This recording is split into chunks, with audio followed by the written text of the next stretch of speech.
Now, you've all heard of the Israeli-Palestinian conflict, and I'm sure you're pretty bored of it all. So am I.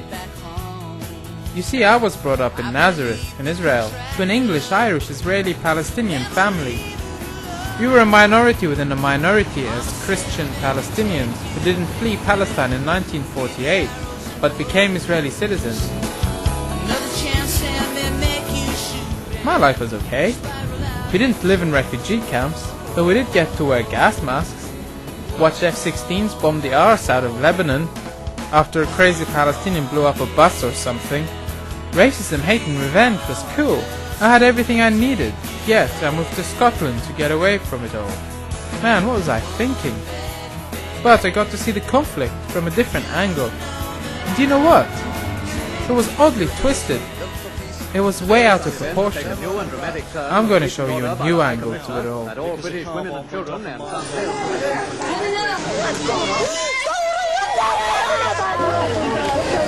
alleyway has its stone throwers.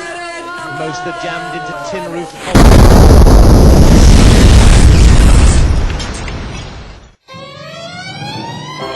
Here we go.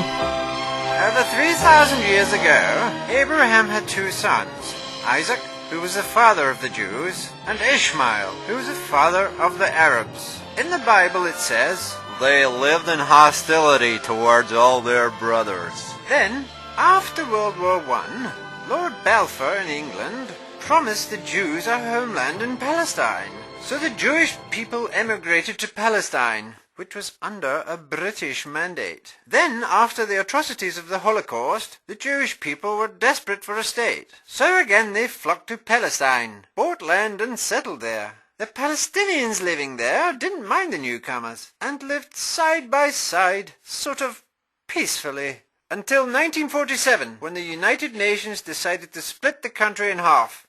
The Palestinians were outraged and rejected the idea, so they began resisting. Meanwhile, armed Jewish militias took over the land, village by village. This led to a war, and many Palestinians fled for their lives to neighboring countries, settling in refugee camps which most live in till this day. And in 1948, the State of Israel was born. Since then, the Israelis and Palestinians have fought many wars, and the hate has grown.